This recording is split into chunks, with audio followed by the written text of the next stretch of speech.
Hello and welcome to Lesson 2.6, Refining Hypotheses. In this lesson, we will analyze key considerations in hypothesis development and refinement and discuss how to improve hypotheses using refinement. In examining the implementation of a technique while re-examining our hypothesis, it's beneficial to think through the activities that occur before, during, and after the core activity we are examining. In particular, you must explore how this technique can be invoked by an adversary, as we did in previous lessons. For the scheduled task technique, attack lists 7 different subtechniques that can be used for execution, with 2 specific to Windows. From that, there are at least 4 different identified interfaces that can be used to invoke those subtechniques. Here it's important to consider what is common across them. Focus analysis on those common characteristics, and that will help subsequent analytics to be more robust. Invoking the core behavior often triggers second-order activities that can be observed, so examining what the system does in response is also useful. For example, Windows actions typically trigger events like registry modifications, DLL loads, file writes, and new network connections. These actions can be noisy, but useful event sequences can be identified that can help with detection efforts. Finally, through examining the invocation of a technique, its core behavior, and the second-order effects, it's helpful to identify what activities are unavoidable and what is optional in achieving the desired end state.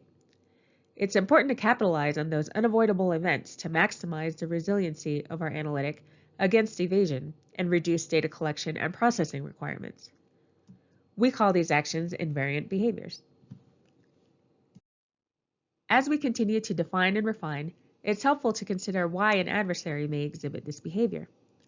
Knowing why provides context and may hint at other behaviors that are occurring before, with, or after this activity. Contextual information can be used to refine and improve precision and/or recall of our analytic approach, or to help investigate our initial detections. Knowing the why can also help us think through how malicious behavior differs from benign usage. If an adversary is scheduling tasks to help execute code remotely as they move laterally through a network, they may create a series of events in parallel, while a system administrator scheduling tasks across the entire enterprise might simultaneously create tasks on all of the machines from their machine. Those 2 cases with different purposes might look different when those events are examined. As we refine our hypothesis, it's useful to consider a range of benign use cases for the technique. One way to explore that space is to consider how each of several typical users might exhibit this behavior. For example, a typical user, administrator, and developer or power user may each exhibit this behavior differently in the course of their normal daily activities. Consider what types of user or activities occur in the network that may be confused with malicious behavior. What would differ between those uses and malicious activity? Can we collect additional contextual data to help us distinguish? If a malicious actor steals the credentials of an authorized administrator on the network, how could we distinguish the subsequent behavior from that of an administrator? And finally, can we influence how authorized users behave to help distinguish them from malicious users? All important things to keep in mind. Based on attack info, we developed a simple initial hypothesis concerning malicious task scheduling activity that incorporates the tactics the adversary is trying to accomplish. This hypothesis is very high level and too vague to really implement as it stands, but now that we've thoroughly researched the scheduled task technique, we can do some refinement to improve that. In our earlier research of the technique, we found relevant information about the possible objectives of the adversary in malicious task scheduling, including potential ways they can abuse system functionality or access to elevated privileges, including scheduling a task on a host machine, scheduling a task remotely, often using elevated privileges, and scheduling a task to run as a different specified user.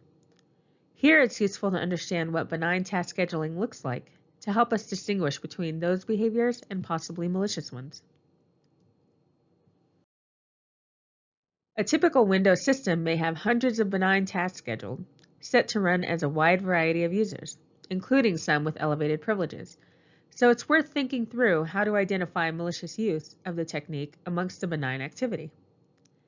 Getting a baseline of known good for comparison is risky, as every new benign task would need investigation, and there's potential for malicious tasks to sneak by.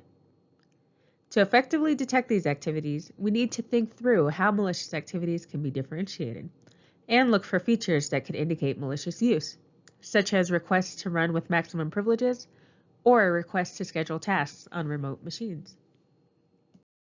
To focus our scope, it could be helpful to look at the potential use cases for malicious task scheduling and refine our hypothesis accordingly. The most general use case is locally scheduling a malicious task on the target machine. Here, our best approach is to focus on the invariant behaviors we identified earlier and refine our hypothesis accordingly. For remote task scheduling, consider the fact that there will be two computers involved, the source machine, which is scheduling the task, and the destination machine, where the task will actually be scheduled and run. The destination machine will see the same invariant behaviors as in the local case, but the source machine can look for specific implementations of task scheduling and see when they are associated with a remote scheduling event, which is reasonable to do with the command line, but may be more difficult if they use the API or GUI implementations. This use case is an example of when we have a suboptimal approach, but can still derive a method to detect this behavior on the source machine. Keep in mind, it may need to be changed through future iterations of this methodology. In trying to distinguish between malicious and benign use cases, we already know that there are lots of legitimate reasons that a system administrator may have for scheduling tasks remotely. And so our first thought may be to exclude all of the associated activity coming from sysadmin hosts. Adding this exclusion will probably significantly improve our precision as we cut out a lot of the benign system noise, but can potentially worsen our recall by creating a blind spot for our analysis that can be exploited by an adversary who is misusing legitimate credentials. This is a TTP that we know from our research is employed by real-world adversaries who are trying to evade detection. This example of a refined hypothesis narrows the scope to try to identify when the adversary may be attempting to schedule a task as a different user in order to escalate their privileges, which you can see is not possible across all implementations, but is a valid use case that may be of particular interest in our environment. As previously mentioned, it can be helpful to refine your hypothesis by focusing on use cases and other more specific conditions that can significantly improve the precision of your results. It is important, however, to keep in mind that doing so could overly narrow the results of your detection and cause your analytic to become brittle with respect to changes in implementation of the technique. Finding the right balance between precision and recall is a key factor throughout this entire process. Attack. This lesson has 3 objectives. I want to help you understand the prerequisites for attack mapping. What is it you need to have in your toolkit, and what needs to be true about the reporting itself for you to be likely to be able to map it to attack. I'm going to get a little bit into both the down and the upsides of mapping to attack. And finally, I'm going to go over the process that we're going to be using for the rest of this module for mapping to narrative reporting.